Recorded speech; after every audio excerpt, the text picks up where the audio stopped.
Washington County Commissioners Court is now in session, Tuesday, September 25th, 2023, 9 a.m. Commissioner Majewski? Yeah, this morning we have Dr. Craig Dose from Salem Lutheran Church to do the invocation, and we'll do the pledges. Thank you, Judge, Your Honor, esteemed members of the Commission. It's good that you take a moment at the beginning of all of your meetings to utilize something that our forefathers used quite frequently. For instance, we were thinking about the Constitution, and after it was finally formulated, the first thing they did was go over to the Episcopal Church and have a church service, thanking God for helping them. And in knowing a bit about some of those early fathers, I recognize that they regularly went to the Lord in prayer. So there must be something to it, you know. And here we are again, and still utilizing that. Prayer, we know, changes a lot of things. I pray for healing all the time, and people are getting healed. We pray for things to be, if people have help in their difficulties, and that help comes. And commissioners take on the job of running a county, maybe the best county in the United States. That's always up for debate, right? But nevertheless, and there must be power in it, because a third of the countries in the world openly persecute the Christian church and Christians. So why do they do that if there's nothing to it? And why is there such a movement in our country, at least among a portion, that are trying to undo the church and particularly the following of God? So I commend you, but also I'm glad to be part of you. So let's pray. I'm not going to talk a long time. Heavenly Father, it is good to be with your people. Good to be with your citizens first and foremost. And we call upon this commissioners, the county commission, to utilize your power and your strength, and all of us to utilize your power and your strength, and keep you in that place of prominence.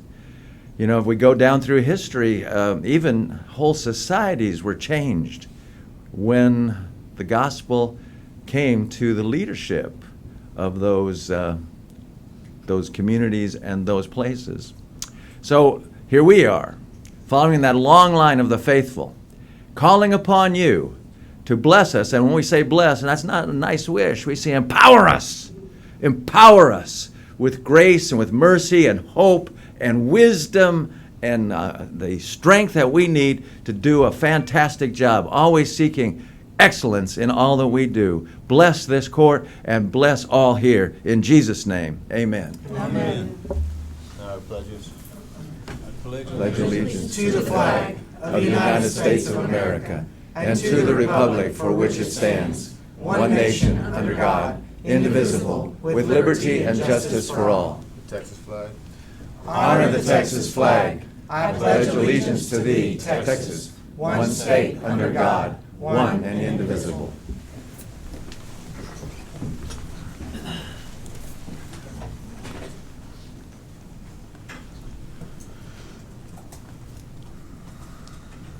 Pastor, I want to thank you for that message, and I know you've been praying for rain, and that's the reason we got a nice rain, so thank you for that as well. I should take all the credit, but I was in the back that was praying. Very. Item number 3, discuss and possibly act upon the approval of a proclamation proclaiming the week of October 1st through the 7th, 2023 as National 4-H Week in Washington County. Our proclamation, National 4-H Week Proclamation. Whereas the County of Washington is proud to honor the Texas 4-H Youth Development Program of the Texas A&M Agri-Life Extension Service for 115 years of providing experience-based education to youth throughout the Lone Star State. And whereas this admirable program, which seeks to provide a learning experience for all youth through their head, heart, hands, and health, helps young Texans to acquire knowledge, develop life skills, and form attitudes to enable them to become self-directed, productive, and contributing members of our society. And the program's more than 550,000 urban, suburban, and rural youth participants ranging in age from 8 to 18 come from diverse ethnic and socioeconomic backgrounds, and truly represent a crisscross section of the state. Whereas the program undoubtedly could not have achieved the success it has today were it not for the service of its more than 30,000 volunteers who have given generously of their time, talents, energies, and resources to the youth of Texas. And throughout its proud history, the 4-H program has developed positive role models for countless Texans through its innovative and inspiring programs, and continues to build character and instill the values that have made our state strong. Now therefore it be resolved, the Washington County Commissioners Court hereby designates October 1st through the 7th, 2023 as National 4-H Week in Texas, and commend the 4-H Youth Development Program of the Texas A&M AgriLife Extension Service and the many men and women who have made the program a success. Is there a motion?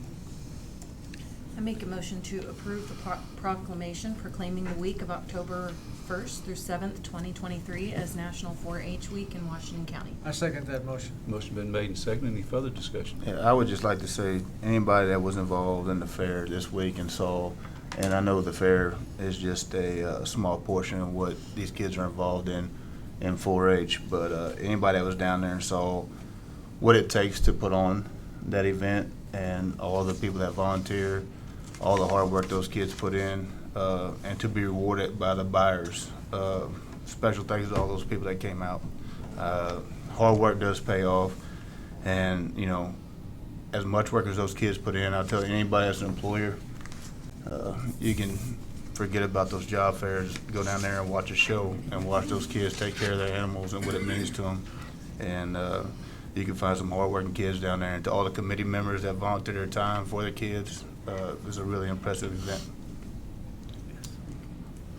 Leadership requires hard work, and I went to family night and witnessed these young leaders, and I appreciate what they are learning, what they are doing, and they are our next generation of leaders. So thank you for what you do. Thank you for all the hard work, because it is paying off. Commissioner Majewski is correct.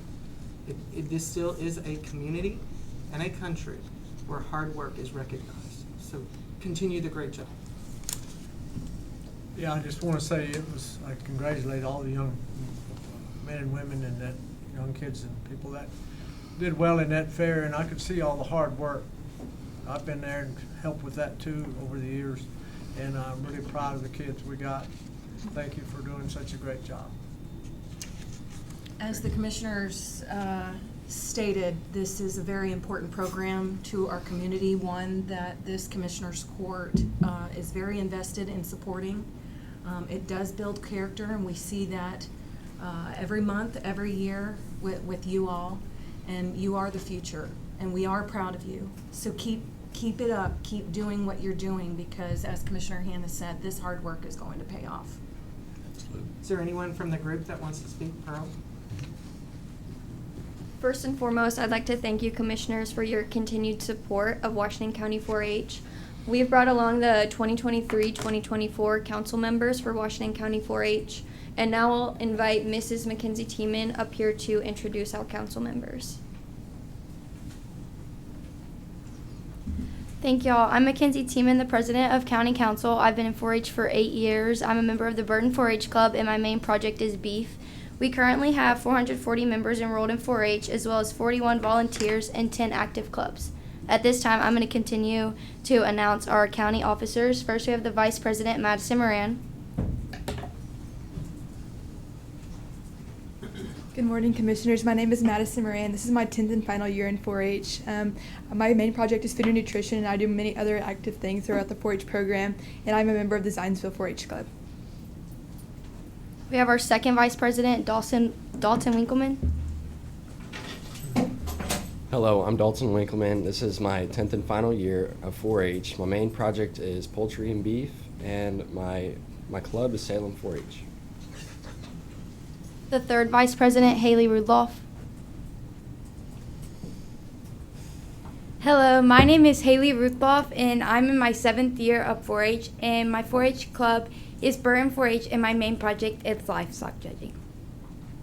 Our Secretary, Calvin Wunderlich.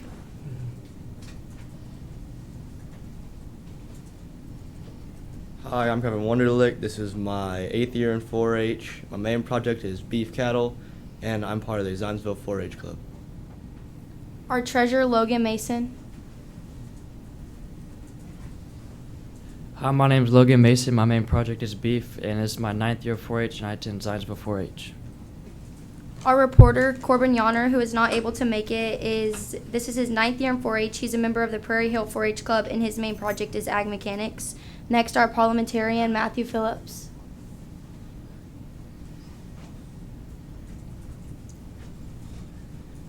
Hello, my name is Matthew Phillips. It is my 8th year in 4-H. I am from the Salem 4-H Club, and my main project is beef. Our county council district delegates, Dawson Moran and Cord Mikulachik. Hi, I'm Dawson Moran. It's my 7th year. I attend Zionsville 4-H Club, and my main project is beef. Hello, I'm Cord Mikulachik. This is my 9th year in 4-H, and my main project is beef, and I attend Bluebonnet 4-H. Thank y'all again for having us. I think these.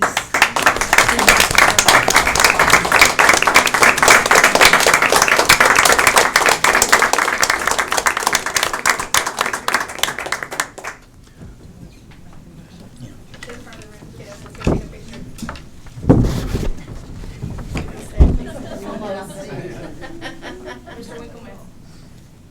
Thank you, sir.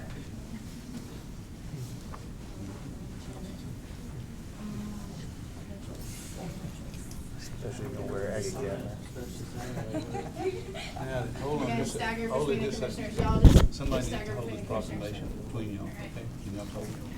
Come this way. I promise we've done this once or twice. Miss Beth, it's okay if we hide you, is that all right? Okay, y'all kind of turn sideways so we can get everybody in the picture. Dawson, you may have to come to this side, babe. Can we see all the commissioners at least?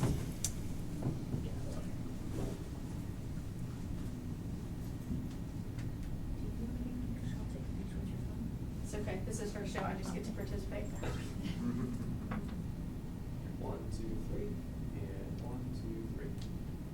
One more because this is Moms for Record Books, okay? All right, 1, 2, 3. Thank you. All right. Officer, Thank y'all so thank much. Thank you. Good work. You don't see it. Thanks, Ben. It's been that long. Okay. Appreciate what y'all do.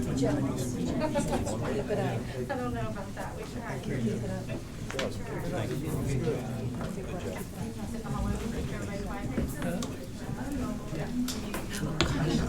Good work. Sorry. Good job,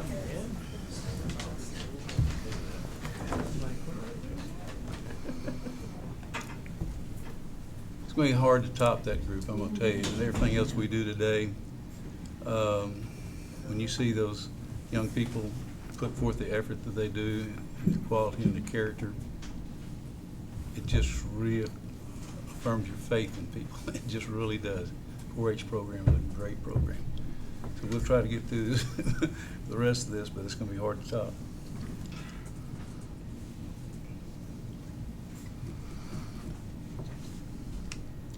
But we'll let Ms. Matheny have a chance to do that. Presentation of the Washington County Extension Service Quarterly Impact Report. Ms. Matheny? Judges and Commissioners, you're correct. That's a pretty good group to top. And I don't know if you noticed, but we're pretty predominantly young gentlemen on that officer team. So that's been fun for Pearl and I to figure out how to shift the way we manage some of that.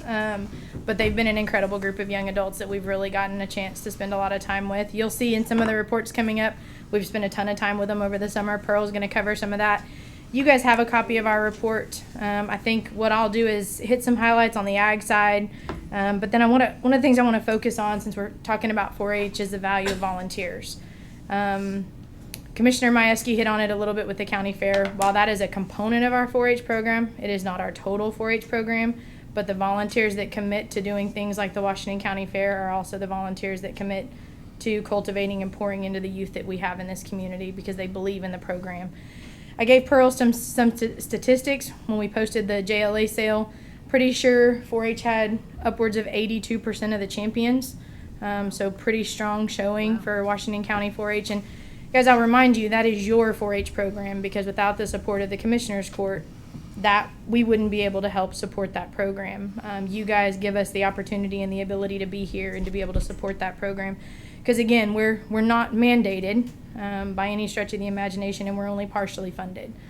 So the support that you guys provide coming back this way allows us to help you all cultivate what I hope will eventually be in the chairs that you guys currently occupy. And I think they'll be the leaders that you can be proud of. So in Ag and Natural Resources, this summer, June, July, and August, I spent a fair bit of time still continuing to support the 4-H program. We brought Pearl on June 1st, and I have to chuckle a little bit. Commissioner Majewski came in and asked me about June 15th, hey, the new one's already started. Are we doing okay? And I was like, yeah. She's like, well, I hadn't seen her much. I was like, well, she hadn't had a chance to be here much. She'd been gone most of the first 2 weeks of June because of events that were already scheduled and planned, and they've done a really nice job with those. So she'll highlight a fair bit of that. We'll talk about Ag Tour. We have a chance to partner with Farm Bureau. They enjoy making sure kids see production agriculture. So they offset a lot of the costs related to getting kids out into production agriculture. So it's, again, another one of those volunteer organizations pouring back into our kids and our community. So we had a group of kids. We went out to Salinas Ranch and visited their operation, and then went to behind the scenes at Brenham Produce. So if you haven't had a chance to visit with Mr. Salinas or been out to see his operation, I would encourage you to do so. He does a phenomenal job. And then we, again, continued the theme of kids. Our Master Gardeners, which is a group of certified master volunteers, spent a substantial amount of time planning and hosting what we call Kids Camp. Commissioner Bullock's kiddos have been a part of it in the past. We've had some members of other court members, kids, grandkids, friends, and neighbors that have also been a part of it. But it's that concept that I tell you about. I never thought we'd have to teach kids how to dig in the dirt. Well, that's what it is. They're teaching kids how to dig in the dirt and how to grow things and where plants come from. So they spent a fair bit of time doing that. We keep it small. I love my Master Gardeners. They wanted to do 50 kids, 8 hours a day for 5 days. They did that 1 year and said, can we do 15 kids, 3 hours a day for 3 days? So they realized very quickly that that was pretty intense to have that many for that long. But we spent a fair bit of time coordinating that program, and there's a report we'll go over with that. Private applicators, as you all know, I oversee the continuing education units that are offered here in the county. Again, a small component of what we do, but it's what's required to keep those folks legal to apply restricted use and state limited pesticides. Continued with Master Gardener, Master Naturalist meetings. Again, those volunteers come together to host educational events to share with the community. Many of you have been a part of the Lunch and Learn. Miss Beth and her husband have enjoyed that over the years and have been able to come and benefit from the education that they provide. Not only are they facilitating the event, they're also helping teach the event as well. So continue to welcome those. When we focus on things like fall gardening, it's always a hit. Was really surprised. We closed out the fall plant sale order yesterday. Even battling the weather that we're battling, I was not optimistic about how our sale was going to go, but folks in this community have faith and hope that it will get better and that we will get rain, and they're looking forward to a fall garden. So we're excited to be able to report on that at the next quarterly report. Last but certainly not least there on my section is new landowners. It continues to be one of the stronger programs that we have. Absentee landowners in the community wanting to learn more about how to be good stewards of their resources. The one that we covered this time was bees and trees. People purchase property in this county for the trees. They negotiate prices on these properties because of the trees.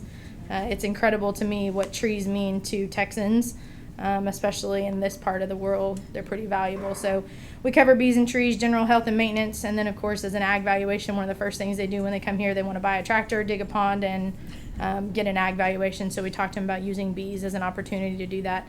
But as I mentioned earlier, I want to highlight the volunteer component, and that's what I'll close out with. And my focus will be on the Master Gardener Kids Camp. For every FTE that you all contribute to, whether it be a full-time county extension staff or it be a member of our support team, the master volunteer component that we have expands our capacity. I tell young agents there's only 24 hours in a day and there's only 7 days in a week. You can't do it by yourself, so you need to expand your capacity and expand your potential and growth. So if you'll look at one of the reports, it'll show you that even over the course of 3 days with the volunteers that participated in Kids Camp, you all essentially were provided support. I say you all, this community was provided support of almost a full FTE $40,125 in terms of the value of dollar per hour, hours per volunteer, and number of volunteers, and that's one 3-day event. Wow. Those volunteers support us 365 days a year, whether it's helping sort plants, whether it's helping put on family night, as Commissioner Hanneth referenced, whether it's help putting on the fair, as Commissioner Majewski referenced. Those volunteers have value because while they're not doing their daily job, they have a value of pouring into the community. So we're pretty proud of the support that we get from that contingency of volunteers. We continue to grow it. We continue to grow the club manager strength in this county. You heard Mackenzie mention 10 clubs. Each one of those clubs has at least one club manager, if not two, some of them 3. Those are the managers that are putting time in, building agendas, supporting the kids, doing leadership trainings, hosting events. And again, without their support, this extension office wouldn't be able to do the things that we do. So we're very proud to be a part of a community that, I told Pearl when she first got here, I said, it's a phenomenon I don't know that I can fully explain other than there's a competition in this county to volunteer. And the hardest part of her job is learning how to manage that and how to wrangle that and how to point it in the right direction. But it is a very unique phenomenon. Having been in several other counties that are not that way, it's an incredible benefit, just something you have to learn to work through. So again, commissioners, it's your support that allows us to be here. We appreciate the opportunity to be on the agenda and give you a formal report. We're always available to answer any questions you may have. We put things in pictures and charts and paragraphs for you all to have formal documentation, but of course the conversation with us in the office is where I think you'll learn the nuts and bolts of what we do. So if you want to reach out and visit with any of us, I encourage you to do so. We are missing a member of our team today. Stephanie is fulfilling her job duties and has EEA ladies in Burleson County this morning, I believe, judging for their county fair because we schedule county fairs back to back to back in Texas. So where ours ended, Burleson County's began. So her report is there. I won't go over it in depth. You guys can ask questions if you have those, and she'll be available to answer those questions. But I'm going to turn it over to Ms. Jones and let her address some of the 4-H stuff, unless you all have specific questions for me. I don't have a question. I just want to say that I know it's been a rough couple of years for Extension in terms of being fully staffed. And I do know that the leadership down there, each one of you, stepped up to the mark, and we appreciate that. These 4-H students need to see an example of what good leadership is. You guys provided it during a time when this county needed it most. So I appreciate the staff down there doing what they needed to do. And I will tell you that when I originally came on this court, these reports were not like this. And I appreciate the effort that's put into these reports that allows this court and this community to realize what an asset Extension is to our community. So thank you for what you guys do. I appreciate it greatly. Yes, Because sir. those young leaders are proof that your hard work is paying off as well. Absolutely. Great. I couldn't say it better myself. You did a great job talking, but I will say that I see what y'all do down there, and I really appreciate what you do. Well, we thank y'all.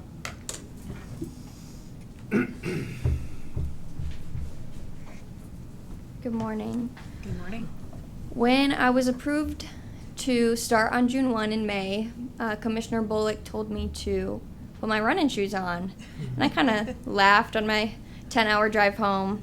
And when I started on June 1, we were running.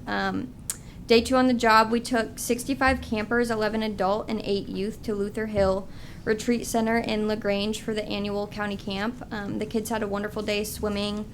They did ropes course, team building, arts and crafts, archery, and team building.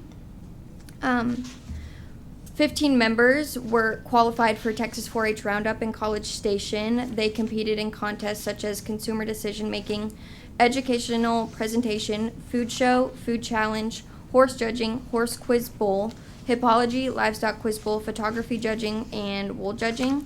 And then 2 of our seniors were recognized for 4-H Opportunity Scholarships totaling in $15,000. We had 8 4-H members attend the District 11 Leadership Lab in Ledbetter. Those were junior members, so our juniors and intermediates were involved in kayaking, fishing. It was a really hot day, so actually Mr. Majewski's little girl, she was there, and it was a fun day. It was a long drive, but they had a great time. And then August 4th, we had our annual 4-H Family Night and Awards Banquet. Thank you to our commissioners that were there to help present awards. We had 189 4-H members, parents, and supporters that attended the banquet. And then on August 22nd, we had our countywide meeting, which we had 147 youth, 130 adults. This specific event is a great way for new members to figure out what 4-H is. So we do a lot of recruiting that night. That's all I have. Thank you. Thank you all for your continued support of Washington County 4-H. It is recognized in our office, and we truly do appreciate it. Well, Ms. Pearl, thank you for what Thank you've you. done. You stepped into the job and took, as you said, took off running. Put I your think I've shoes got on. my casual shoes on now. We're gonna slow down a little bit here, but then in the spring we'll pick Well, right back up. But we're glad to have you in Washington County. Thanks for the job you're doing. Thank We you. are, and Thank Pearl, I want to thank you for your leadership. As the judge said, it was such a smooth transition. You literally jumped in and put your heart into the program and into the kids, and we're very grateful to have you here in Washington County. Thank you. It's definitely a team effort down there, and I really appreciate that effort. Yeah. Great. Yeah, I'm very thankful to have Miss Matheny and Miss Rudolph. We truly do work as a team. I could not run the 4-H program without them because it's a beast. It truly is a beast here in Washington County. So I'm very thankful to have them work as a team with me. Well, and don't forget, if you'll need something, you just pick up the phone and let us know. Yes, We'll ma'am. help however we can. We're there for you. Thank you. Oh, it's- And I Thank you. think we laugh at the term beast, but we're very proud of the fact that we have such a robust 4-H. Not every community shares in that value that we have, and that's a value add because as we discussed earlier, those are our next generation of leaders. 4-H provides leadership for these youth and gives them the opportunity to dig in the dirt, right? I mean, let's be Literally. honest, so they know what it is. It gives them the opportunity to put the cell phone down for a while. So thank y'all for what you do. Thank you.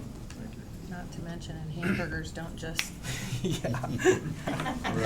form into a patty by themselves. Well, Ms. Mary, good Good morning. morning, good morning. Good morning, how are you? Good I morning. feel like I was back here. again. I was just here You were again, just so here. here I am again. Yeah, that's And I good. really want to thank you all last week for your support of those ladies. They Yeah.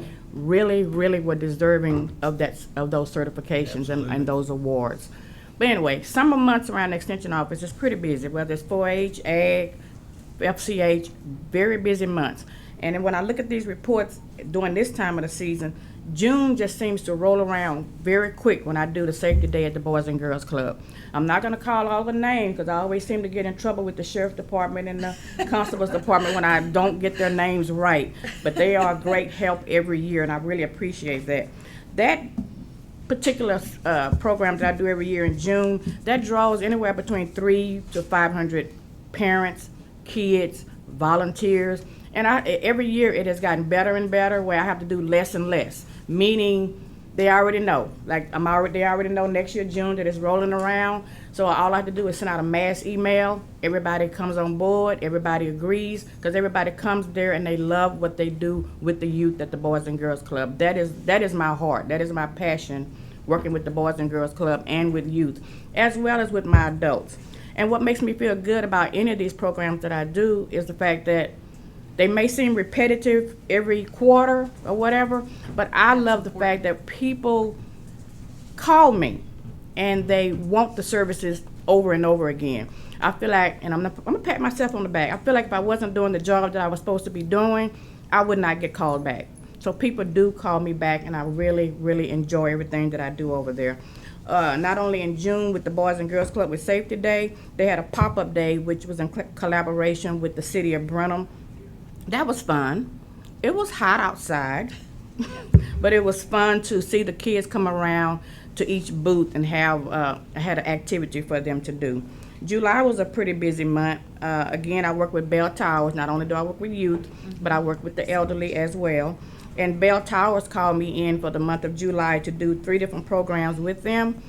As you can see on here, it's called Internet Dangers, and that doesn't apply to just elder, that applies to anybody. Because I get more scam phone calls on my phone than, I just look at it, I'd be like, okay. But anyway, they really enjoyed that session to know what to look for and what not to look for. We did we did a health fair with them, a mini health fair, and we did a budgeting. Because when you're on a fixed income for the elderly, I get paid once a month.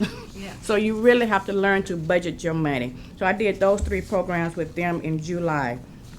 In August, I helped with the Grimes County back to school event, and as you can see on here, it says it's similar to the Safety Day. And in Grimes County, I went to them. They give away backpacks, and that's something I would really like to start here as well. I need to collaborate and connect with some agency that would help me to get backpacks to give to the youth as they've done in this county here. And hopefully I can get you all support on that as well, because I think the Commissioner's Court, hint, hint, helped with the Grimes County back to school event. So maybe we can start working on that for next year. I have been asked to do that. The fair was a success this year. For the first time, I don't know who came on the fairground, but for the first time since I've been here, Prairie View had a booth. I don't want to say made. I was required to have a booth this year for the Prairie View school and what we do, and it was quite a success. It was hot outside. I don't know why they gave me a booth outside, but I was in and out the office, so it was a real good success to have us on display as well with the Washington County Fair.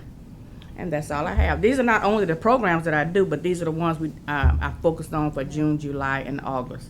And I appreciate your support as always. All righty. Thank you, Ms. Mary, for what you do. Appreciate that very much. Miss Mary, these programs that you provide, you know, our children and our elderly, they're the most vulnerable for, Yes, they are. you know, particularly some of the internet dangers and various different things. And so we will continue to support you, and we're very proud of the work, just as you were praising the ladies. And I believe you said last week that something to the effect that you could never compare, but Oh, I would no. disagree. And we all think that you're doing a wonderful job, and you're extremely a value to not just this Commissioner's Court, but to this community. So thank you I for what you do. appreciate that. I Well, appreciate that. Ms. Mary, they would not be calling you back if they, first of all, if they didn't like the way you presented yourself, number one, and the presentation of your program to them. So they call you back for more. That says it all right there. Thank you for Appreciate what that. you do. Appreciate that. A name is everything. And when you, especially when you're in a small community, your name and your reputation goes a long ways. Well, and Prairie View, just like all the rest of Extension, did not always have a presence in terms of this Commissioner's Court meetings. And we really appreciate the opportunity to have you present and allow us to know what you're doing, because I think it allows our community to know how valuable this is to our community. So we thank you for doing that. I know that you guys make it sound easy to get up in front of us, but I've heard others say that it's a little nerve-wracking sometimes, Yeah. because sometimes there can be questions that people don't want to have to answer. But I do think that without that, we would know and our community would know. So Exactly. thank y'all so Exactly. much for what you do, and it's got to be rewarding. It is. You know, It so, is. and I'm- I like I said, I love when they actually call me and say, well, can you come and do this?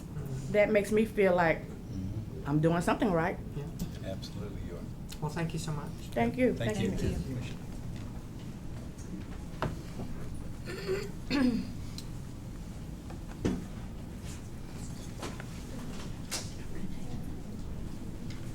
Item number 5, discuss and possibly act upon awarding a market plan and feasibility study concerning Washington County Expo to Hunden Partners using American Rescue Plan Act funds. All right. Mr. Williams? Well, good morning, Judge and Commissioners. So, Morning. we just got to hear about the next generation of leaders. This is starting the process of looking at what those leaders will require out of our facilities for the next 30 to 50 plus years. So, it is something that we have talked about since I've been here for over 3 years now. This is a first step. So what we're looking at is we're looking at the longevity of our current buildings. We are looking at what needs they are meeting, what needs they are not meeting, and we're also looking at what opportunities in the market we're losing out on because we're not able to meet demand. As Brenham is growing, we are feeling the growing pains as well with our facility, and so this is the first step in what will be a multi-month process of studying our facility and creating the future path. A portion of this will be community engagement sessions with 4-H, open forums, Zoom sessions, you name it, we're going to do it and give everybody an opportunity to the best of our ability to give an opinion. So news media, I'll ask for y'all's help when we get to that point. So we had 3 different applicants, 3 different companies that submitted. We had Johnson Consulting, Victus Advisors, and Hunden. Johnson has been around forever. However, we felt that Hunden was the best fit for our community. When we did reference checks, looked at the volume of work, the overarching theme was diligent work with a conservative approach. So they weren't giving us they haven't been giving anyone unrealistic expectations, and they seem to be hitting all their predictions. So this process that we're about to undertake, it has essentially this is a 10-part process just within this one plan. So we have kickoff and engagement, and then we will roll into facility utilization and our historical performance. Unfortunately, we have spent the last 3 years generating all that historical performance data so we could get to this point. Then we'll be looking at the economic, demographic, and tourism data of our area, who we're competing against. Waller County just completed their covered arena, so now we're in competition with them. And from what I hear, surrounding counties near us are looking at expanding their facilities as well, so we are positioning ourselves at the correct time to continue to be competitors in the market. We'll look at benchmarking, site recommendations, demand and financial projections. We'll also be looking at the economic and fiscal impacts on employment here in the area. As we grow, we will need to hire more full-time, part-time students, anything and everything under the sun. So we need to look at what our local impact. And then we'll also be doing a fundraising and funding best practice analysis as well. So looking at naming rights for barns and all the other things that go into particular processes like this. We've worked with GrantWorks pretty diligently to make sure that this company meets all the federal guidelines and criteria to be compliant with spending these funds. Anybody got any questions? Well, I just know that in this, you created a committee Mhm. to review these documents, and they were folks with interest in the facility, and also people that understand this community. So I appreciate their selection of those committee members, and we appreciate their volunteerism in order to provide for this actual study. So we really appreciate that. Yes, I spoke to some of those members at the fair, and they were super excited about this project. It's a long time needed. We have no direction at this time. We need to have a direction. Can't get to where, we don't know where we need to go at this time, much less have a direction. Not really. We're kind of sailing blind, and we know what's broken, and we're fixing it. But we gotta find true north and really establish a plan going forward. Well, Mr. Williams, I want to thank you for championing this project. I think, for the most part, the court has been very supportive of seeking this endeavor.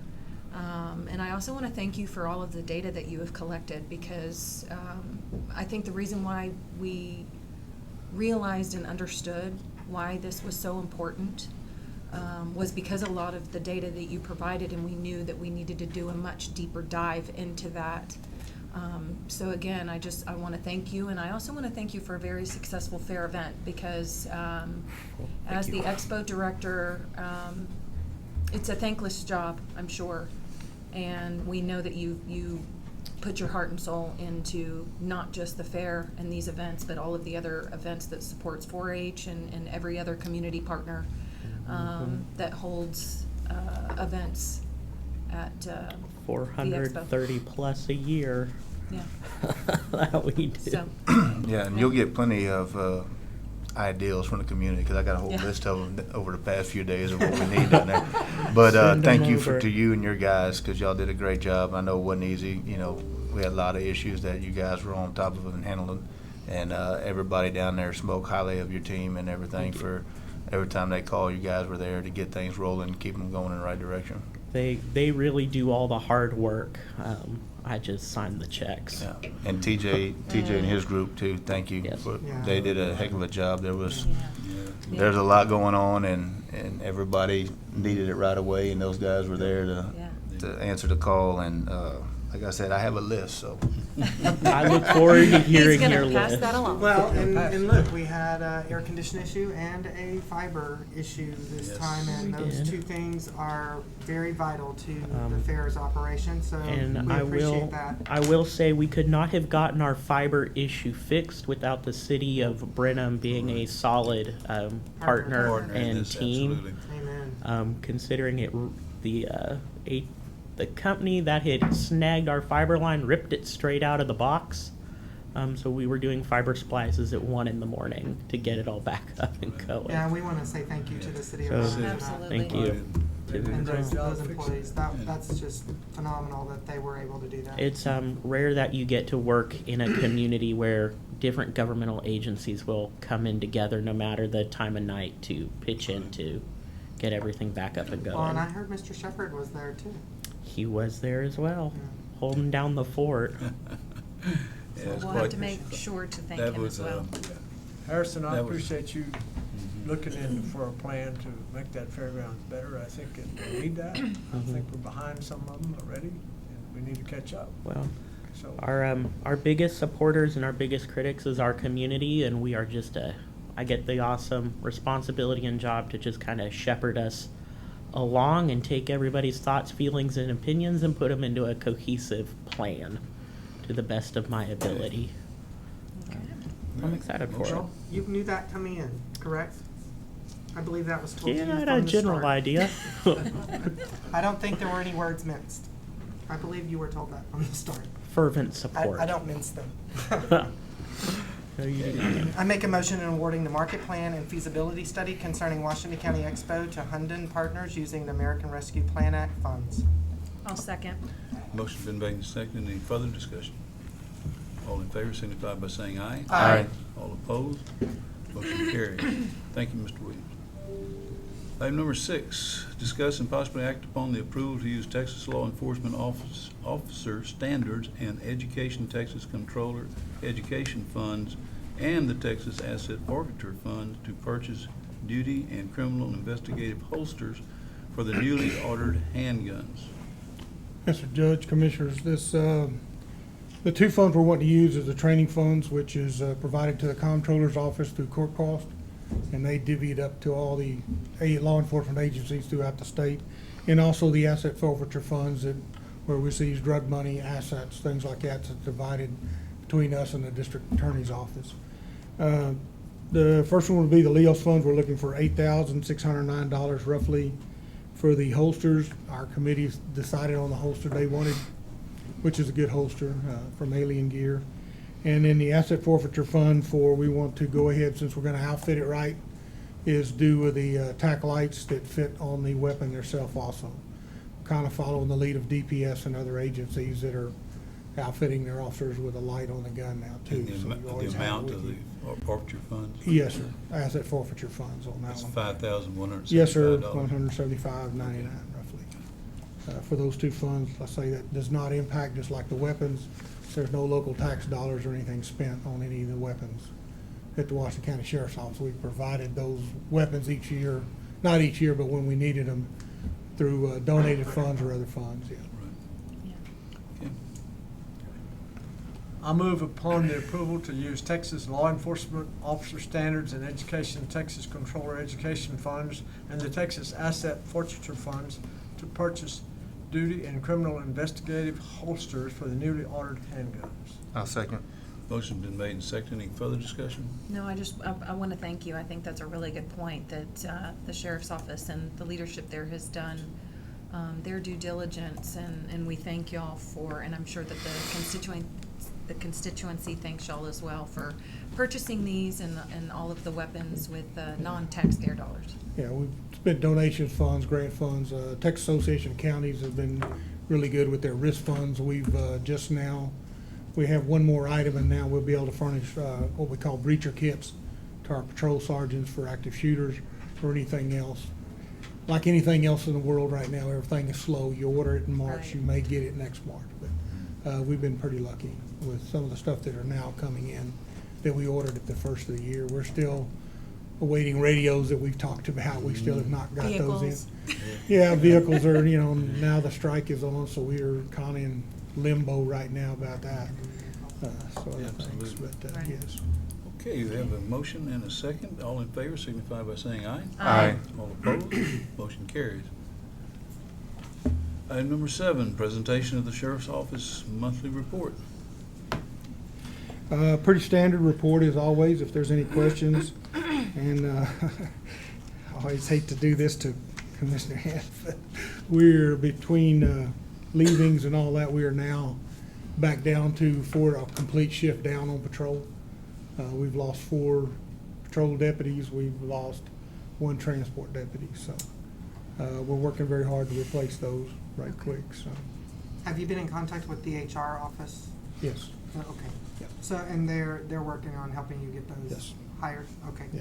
So it looks like, Because they've been pretty good at getting staff. I mean, I know it's not the same when we talk about law enforcement, but I do know that across the hallway and times when we really needed folks, they've been very good at getting on it quickly. Yeah, So we're doing our recruiting like usually. We're going to the academies. I know TEEX this year, due to the lack of officers nationwide, TEEX is Right. actually doing 3 academies this year for 2003, which is because every agency I know of is hunting officers. We're all reaching for the same people that are Right. coming out. The Texas Law Enforcement Commission, the last legislature, has now added more training now to the Right. academy, so the academy will now be almost 800 hours long, so that's almost 6 months to get someone out of the academy. So yeah, because what was it prior? Wasn't it about half of that, or? it was around 2/3 little 690 something. Now it's Oh, around okay. 720, plus they add on some others. I know for just basic officers statewide, we are also mandated around 32 hours we have to take now. We have due to 16-hour active shooter. That's in addition, that's what you're required to do every No, it's 2 within the years? 40 hours that officers must complete every 2 years. Right, But they've now designated, you will take these for all 25,000 of us in the state of Texas. wow. 16 hours of active shooter through Texas State University, the alert, what they call the alert system. And then we also now are mandated wellness program that we must take. And then if you hold a telecommunicator operator's license, you have to have CPR. And also, what's the other one? There's another one that they're mandating for if you hold a telecommunications operator license, which we have several that do. So you have to take that too. Yeah. Not including stuff they're adding to the jailer's side of it also. So I Yeah. wanted to ask about the false alarms, because it looks like you're still having a significant number of those. Of course, I haven't looked at it generating. Well- Do you think the program, the FAMS Well, if you program look at, is if you look in the helping? past, it's gone down a lot. It has gone Even down. though you look at it was 40 and 40 kind of even this month, but it has gone down. Okay. I think over, So when you we do used to think the run 70 FAMS and 80. program's helping with I that? think so. Okay. Because we used to run 70 and 80 or more alarms, false alarms a month Wow. in the Okay. past, if you look at some of the past Well, and decades. in regards to the patrol deputies, I think we, in the salary survey that we just have done, we're in line or competitive Yeah. with our salaries. What I So would- It what I just seems looked at, very yeah. difficult. Well, It must be competitive with something. Brenham. Yeah, it must be something that's, is this something that a lot of law enforcement is experiencing? I would say with looking for officers, yeah, it's every agency is competing for. The same applicants. Law enforcement is not the go-to careers anymore. We see a drop in the colleges as far as courses in criminal justice. Just speaking personally from teaching, we used to have 20, 30 in a class. I would be real lucky if I hit the 10 mark to have a class. Wow. I mean, it's really dropped off that much as far, and then a lot of students now, again, and I don't want to put the burden on anybody, but Hollywood, Yeah. it's not being patrol officers like I get in a uniform, or these gentlemen, or anybody gets in a uniform and works the streets. Everybody now is more I want to be a CSI investigator, because they've watched Hollywood and don't really realize it's Hollywood. It's not what you're going to do It's not in so real glamorous. life. Yeah, you know, when you go explaining, well, most criminal investigators start patrol level, walk up into these positions. You don't come in and get to wear a gun and a badge and go interview suspects. CSI is better take chemistry, botany, and everything else, because you're going to be a lab rat. You're going to work in a lab, not what Hollywood. But you see a lot of that. And when you talk about policing, there's still a negative attitude. Do you see still anything drifting over from the years ago? Yeah, and do you see anything like that creates innovation so that these younger folks would really want to be interested? Because I think that what we've been experiencing is that very thing, is that they're like, look, I'm not going to do that, right? Like you just described 30 to 10, barely getting 10 officers to come in to a course. It just seems as though we're having this. It's not only statewide. I'm not quite sure what. I don't know what kind of the answer is. attraction to be. I know technology is a big thing now. We see with drones, you're seeing more people that are working with that. The young people are. I mean, it's like they're wake up in the morning, man, and go, they can fly a drone. I'm going, what the hell is this button for? You know, something like that. You know, trying to figure it out. But I'm not sure. I don't know how we continue to recruit. There's changes. I know that negativity comes in if we all see the news. With the political. I mean, we just saw Baton Rouge and their incident. We saw the Memphis, Tennessee, where the brutality and the death of a person, you know, things like that. And a lot of people see this. Well, But they don't hear all the good stuff either. No, they Well, don't. but when anything bad happens, not you newsworthy. know, Good things we are all good look at newsworthy. the bad things, and we look at it and go, oh my God, that couldn't have happened. But Well, it negative was. news travels fast, doesn't it? Nowadays, yeah. Chief, on the bright side. Yes. I'm seeing here where this report still says 4 vacancies in the jail, but we were told yesterday those vacancies have all been filled. Yes, they've been interviewing and filling them. When the So report on the was bright made. side, we have something. Yeah, you bet. Okay. We're almost full in the jail. That's a good thing. There you If we go. can hold So- on to them. I know All right. this week, yesterday and today, Chief Hensley is teaching the last part of the jailer school, which is self-defense, which requires 16 hours of self-defense training. So I know we have our people, Waller County and a few other counties, because we work through TEEX at A&M for the jailer schools. And the self-defense is part of, from academics to, you get in there and roll around on the ground with each other. Well, I see we still have 3 inmates in Waller County. Yes, sir. Would they be coming back to our jail if we're I would hope Bill? so, and I'm gonna be real honest with you, Judge. A couple of those need to be right where they need to be. Right, They're- I thought they were quote They're kind of our, yeah, it's better to have them there than in our jail, to be real honest with you. Okay. I was just looking. Theirs is a little bit, they have more area to secure them than what we do, because they're really the baddest of the bad and some I see. other issues. Okay, just a question. They're almost an endanger to some of the other inmates, so it's better to keep them in isolation. Chief, one of the things I wanted to ask, because I couldn't really tell, you know, looking at the data, if we're seeing a lot of this, but obviously, you know, a lot of Texans are very concerned about what's happening on the border. We know about the settlement not too far from here, and so I just kind of wanted to get an idea of what kind of impact, if any, you know, this is having on our local law enforcement.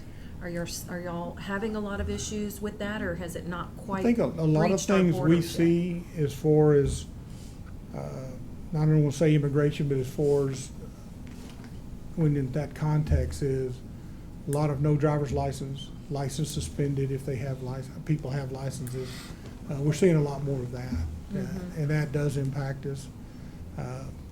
Other than if you look at the deal, our major offenses kind of, they're down, seem but like they they were stay down, steady. yeah. But traffic enforcement is certainly, we get into the no driver's license, no insurance, especially when they have wrecks. A lot of other things happen when people buy cars and never change the titles, never change the registration over. You know, people forget that just signing a title and handing it over is not changing it over with the county clerk and getting it done right. So sometime we have cars, they run away and you're going, oh, whose car is this? Then you wind up, I can't remember, stolen cars that we get. I know we had the ones out of Austin that came through Brenham, but one of them picked up the other two and they wrecked out and hit a Suburban in Waller County, because they were just, if you clock one at 140 miles an hour, you're not going to catch them and stuff. So. Wow. Okay, any other questions or comments for Chief? Well, it sounds like the generator is going to be worked on. They're working on Appreciate it, so it. we're in a good place with the generator. And I know that, I think they met with HR last week. I was out of town on that one. And I think they got everything ready for the budget or whatever that they've been With working on. the merit Yes, increases, yes. I Yeah, got I know some, the commanders met some with, feedback, and I with heard that y'all were Angela. very pleased that it's going to help you guys address some of the Yeah, the it's the existing compression that's been there for compression is always what we many worry years. about, because you get this one, Yeah.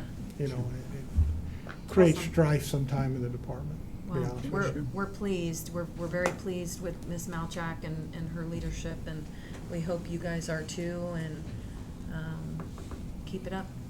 Okay. Thank you all for everything you do. All right, thank you, Thank you. Chief. Yes, sir. Appreciate your report. Thank you all. Item number 8, discuss and possibly act upon the renewal of the user license agreement for an online vital records request application with Promedium LLC for the Washington County Clerk's Office. Ms. Rothermel? Judge and Commissioners, this is the annual user agreement for Promedium to, people can access that to get birth records and death records, marriage licenses online. It's available for local people to use too, and it's always amazing how many people actually will use that and pay this company the convenience fee of $5 and some change, so that they don't have to come into the office and, come Sure. in and maybe wait or have it take a little bit, a few minutes longer. Their time is worth more. Time and gas, yeah, sure. Yeah, it's mostly out-of-town people that use it, out of state and all that, but Well, good. we do have locals that use it. Okay. All right. I make a motion to approve the renewal of the user license agreement for an online vital records request application with Promedium LLC for the Washington County Clerk's Office. I second that motion. And I'd just like to note that there's no cost to the county. Right. That that's a convenience fee that, They charge, right. Okay, all in favor signify by saying aye. Aye. All opposed? Motion carries. Item number 9, presentation of the following monthly reports. County Clerk? Okay. You'll turn to the graphs. We took in about $86,000 last month, which is pretty even across the board for us. A little bit less than last year, though. More like 2021, 2020. With regard to official public records, almost 700 of those. That's pretty average, although a little bit less again from last year. We had plats filed. We had 6 plats filed. We've had 48 so far in 2023. So we keep going like that. We probably will do more It's than on an upwards that trend, for graph sure. will keep going up. Yeah, we'll have an uptrend. Criminal cases, we had 40 more disposed than filed, so they're taking care of getting those, working those files and getting them closed out. As far as criminal cases filed in the last 6 years, we had less than 2022, but about the same as previous years. That's that green graph, the green line. But we had more disposed for the month of August, so that was much higher than it's been. Civil cases filed, we only had 8 and 2, 8 filed with 2 disposed. Those can go on sometimes for years with things being filed. And again, quite a downward trend there for the month of August with civil. Guardianships filed, we just had 1 filed in the month of August. We continue, we have about 266 or 67, something like that, active guardianships currently, right now. So, probate cases filed, we had 22 filed for the month, and you'll look down to 2018 to 2023, that's more than previous Augusts for the last 5-6 years, so that was more. Births recorded, we had 39 births in the county. And that has been a little bit more than the last couple of years. We sold 237 birth certificates in the month of August. So that's been the most this year. And that's probably new school starting and things like that too. We had 38 deaths in the counties. We had 39 births, 38 deaths. Kind of an interesting trend. And that was more deaths in the month of August than last year. Kind of matched 2021 almost. Yeah. And then death certificates sold, we sold about 54. Most of those death certificates are ordered through the state of Texas by the funeral homes now. So we used to sell hundreds of those a month, but the state kind of changed the rules on that. And so most of those go through the funeral homes now. We just get a few here and there when people come in and need a death certificate for something they're having to do for an estate. Marriage licenses sold is 24, and that's been up from last year, and that's been the most we've sold this year in a month. So interesting. August weddings. And Promedium, we had 15 requests online, and we had 35 fraud alert registrations for the month. That's it, unless y'all have any questions. Well, I'm finally registered for the fraud alert, just so you know. Good job. I'm working on that. So no wonder we got the increases. Yeah, I'm one of those increases. Okay. I finally did it. Good. Talking you, about Beth. it for months. Anything else, Beth? No, sir. Okay, thank you. Okay, district clerk's report.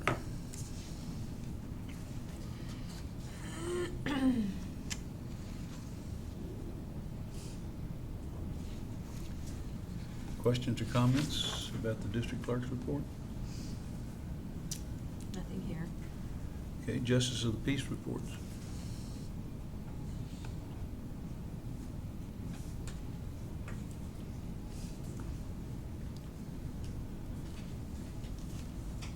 Questions or comments about the justice of the peace report? Okay, auditor's report. Ms. Dyer? See, after this weekend, I won't be able to say Dyer anymore. That's right. Tell us what. It will be Hollis. Hollis? Yes. Okay. By the way, this young lady's getting married this weekend, so. Anyway. Thank you. Thanks. For August, we should be about 33% of the year remaining to spend or collect. The revenue for the general fund, there's still about 51% remaining to collect, but we will see that be collected in October, November, and December for taxes. EDS, 48% remaining, same with that. They'll have tax revenue coming in. The DA is about 27%, EMS 30%. Part of that is revenue that wasn't receipted at the time of this report, because we were waiting on some billing stuff coming through, so that will change. Expenses, the general fund 33%, road EDS 36% remaining to expend, the DA 28% remaining, and EMS 25% remaining to expend. So overall, remaining to expend is 32%, and remaining to collect overall is 46%. The total sales tax collected for August is $440,538, compared to last year at this time. It's a 15% increase more, and total sales collected January through August is 12% higher than last year. And I just wanted to say on my monthly report, I went and changed under each fund. I put investment, so the amount invested is listed on there, so that it won't look wonky for the totals, you know, because it'll list good addition. The actual fund balances. So I just wanted to say that. And at the back of the report are cash count sheets where if employees left, we counted, verified their tills or surprise cash counts, things like that. And that's all I have. I've appreciated that as well, that you guys have added that to your report. Absolutely. All right, thank you. Thank you. Ms. Dyer. Okay, tax assessor collector's report.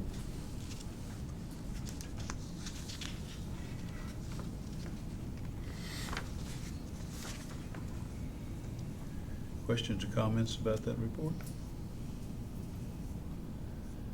Okay, treasurer's report.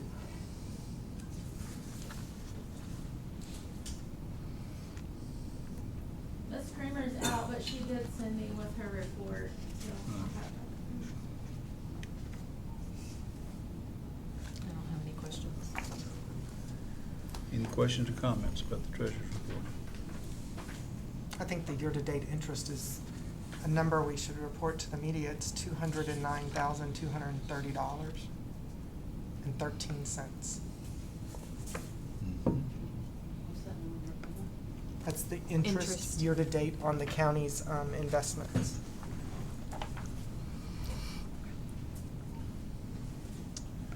Okay, constable's report.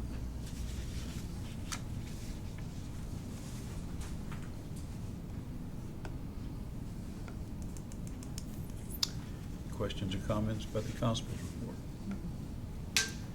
Elections, Mr. Jackson.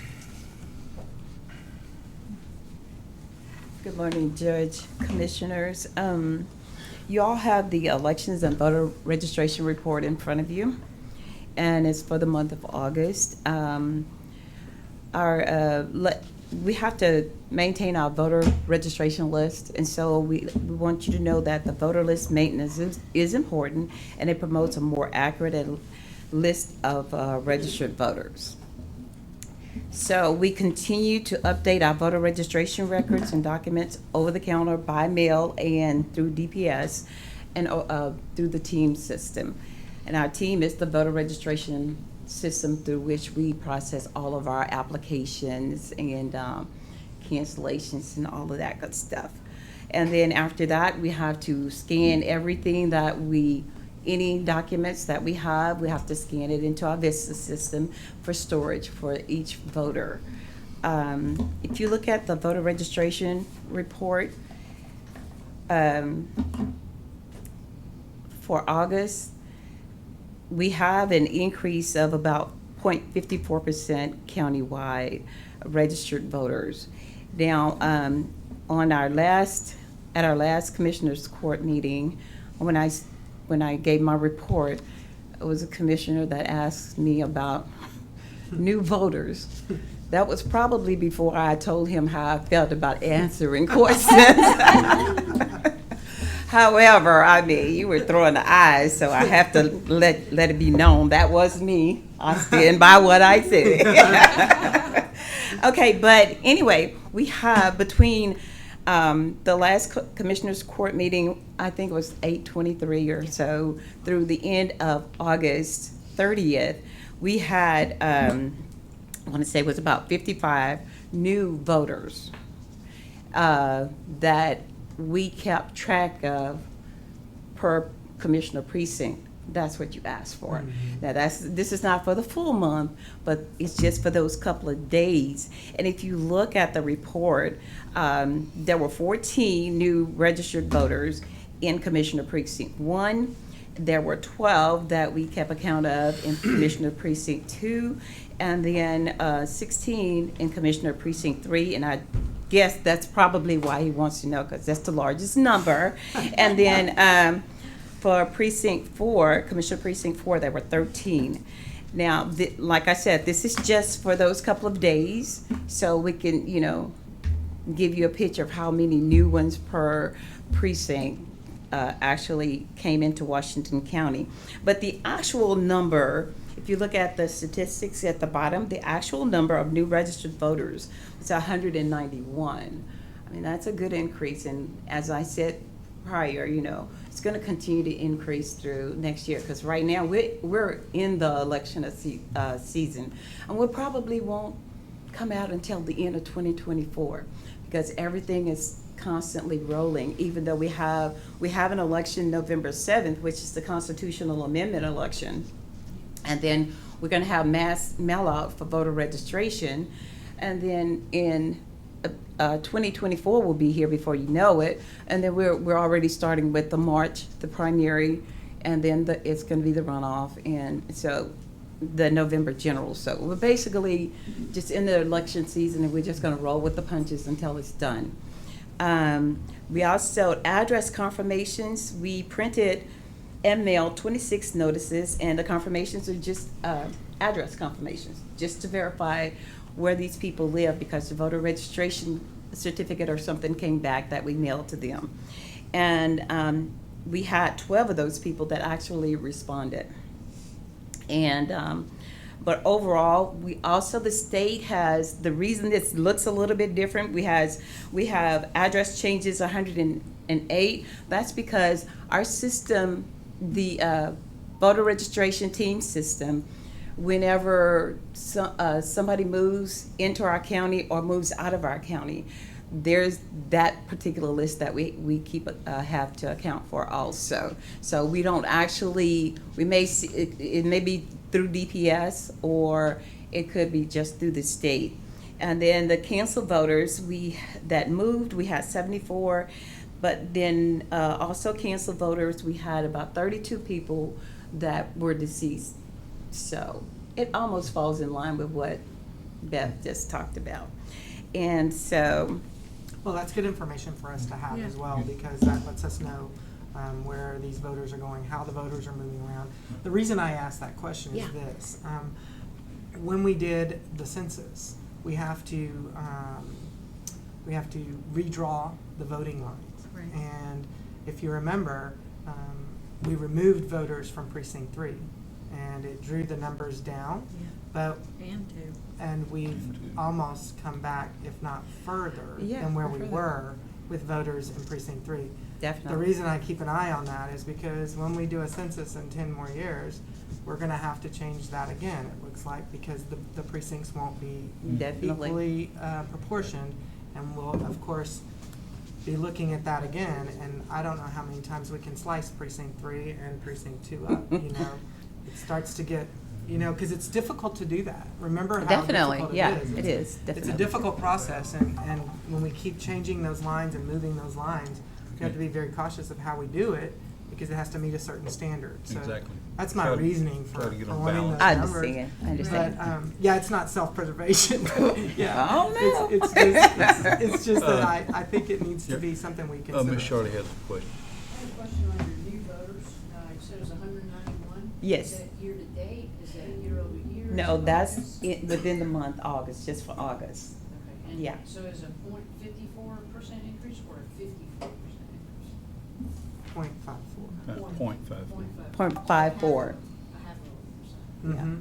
Okay, thank you. Yeah. Okay.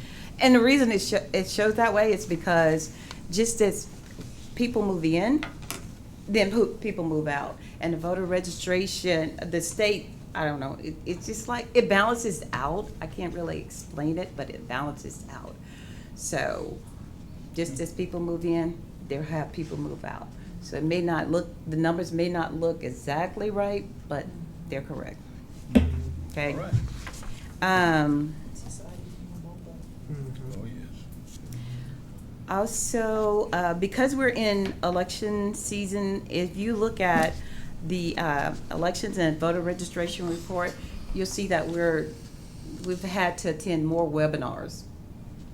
So, and it's just preparing us for the for elections, for the new changes that we have to do for the elections, for legislative changes, and gets us ready for election season.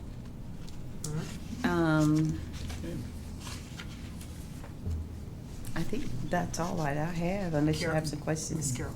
Total number of voters? Total number of voters for, it's 24,693, and that's as of the end of August. Okay, anything else? All righty, thank you. That's it. Appreciate All right, thanks. Okay, Veterans Report? Good morning, Judge, Commissioners. Good morning.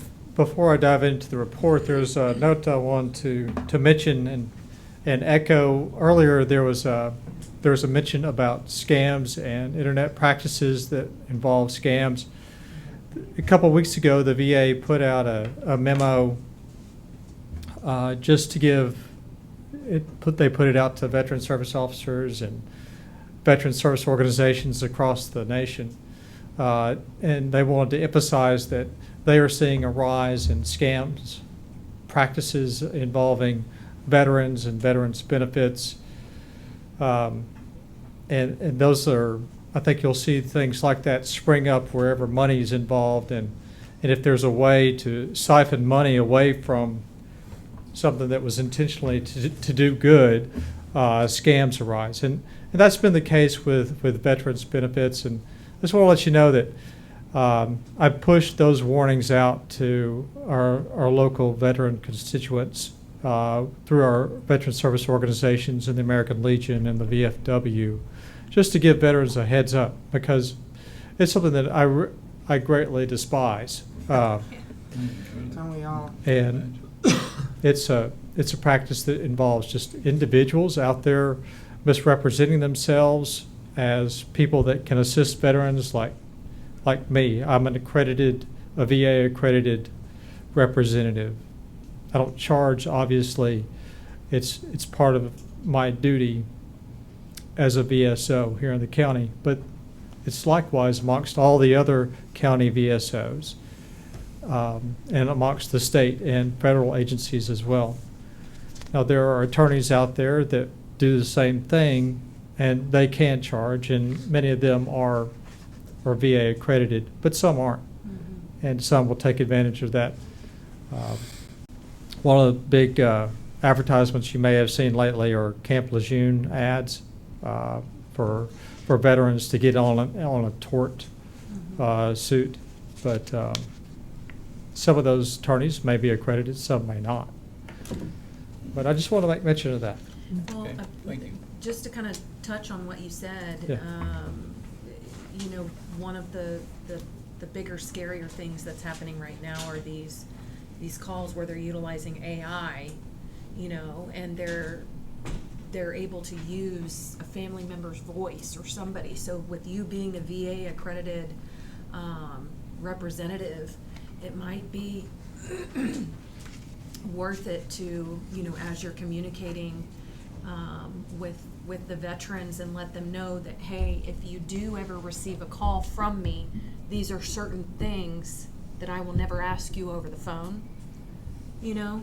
That's fantastic. I haven't heard that. I haven't heard of AI representing. Yeah, they're utilizing it, you Yeah. know, I mean, I know right now that one of the big things is these calls are coming in, they're using AI generated voices that sounds like someone's child that says, hey, I need help, or hey, you know, I don't know all the specifics, but I know that that's a very big thing right now. Yes, ma'am. So just keep that in the back of your mind, and maybe think about, you know, just communicating like, hey, if you ever get a call from me, just so you know, these are some of the scams that are out there, and these are the types of things that I would never ask you for over the phone.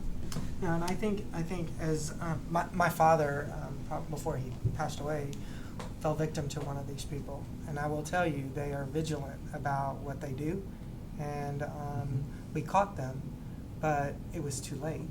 They had gotten the things that they wanted from him, and as someone that's gone through that, I wouldn't want anyone to go through it, because it was horrible. I had to deal with the court system, and they are pretty much at the mercy of this individual, and this individual just really work the court system. They know how to do it, and so all of our constituencies need to be aware of this stuff, because it can happen to you too.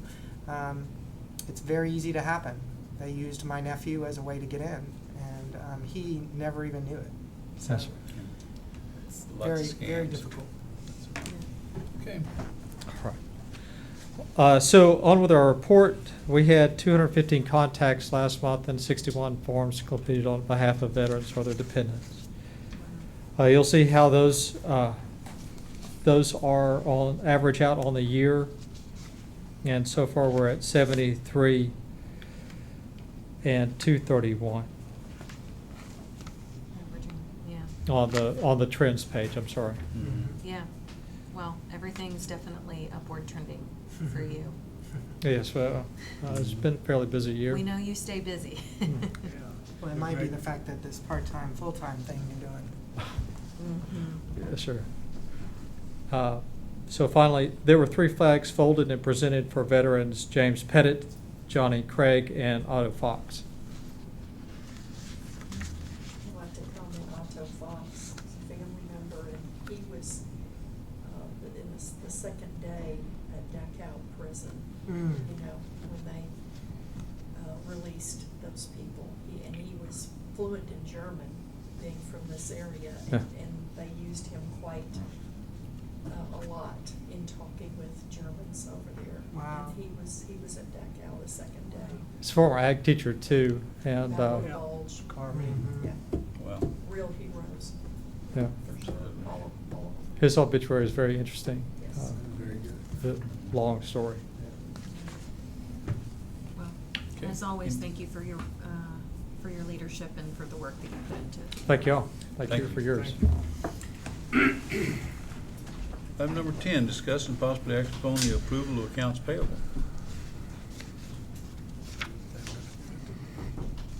The total amount for accounts payable is $454,989.67.